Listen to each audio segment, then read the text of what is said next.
abakobwa nta myenda bagira abenshi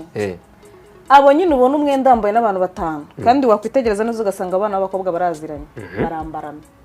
nyiri umwenda n'umwe bano bana b'abakobwa beza nubwo bihagararaho nyine baba babereka ko bakeneye abantu barenze bo baraciriritse wajya bura ukavuga ati ndifuza kumera nka kanaka abangabo usigaye wumva basinze batanavuga n'ibintu bishinga ntuze kuvuga Shadibu oya nabako Shadibu nawe uba wasinze nawe urabizi neza ko hasigaye hari abana benshi kandi beza bakurenze gahunda no kwiyakira nuko nyine systeme yubatse nta mukobwa mwiza kampara uhari kandi bakoresheje n'ibibuno birirwa banacyurira na kumwe kiri mu mugongo rero haraza umwana ufite taye nziza ego kukiri natile utara ariko nanone ngo buno bwana buto nabwo ni stress n'amabandi butaba stress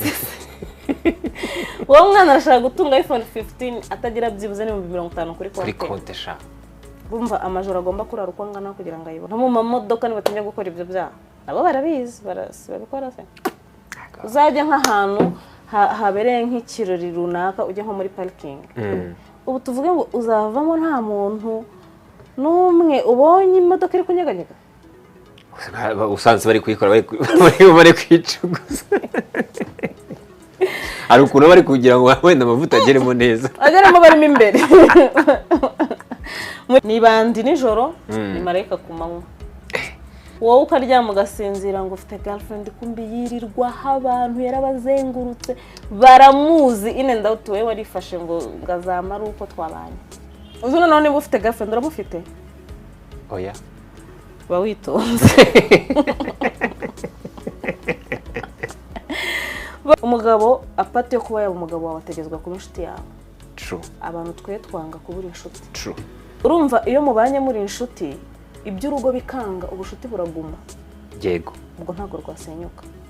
uko bakwigira amabandi kose nta muntu utifuza urugo rwiza true icyo cyo igitsina gore ni nk'itsinda ry'abakartel n'abanyabyaha benshi niba bashaka umuntu bavamo n'abanyabyaha byinshi cyane nago bashaka ntabwo ndi kuri kamera mw'abantu mwe ushakira hano arakuye ati ngiye ndi mwiza kandi uzi ukuntu umunyarwandakazi ari mwiza ubusa ngende mubi yagora noneho ngende mwiza nta na make up uzi noneho ukuntu nseka neza mana we nseka turebe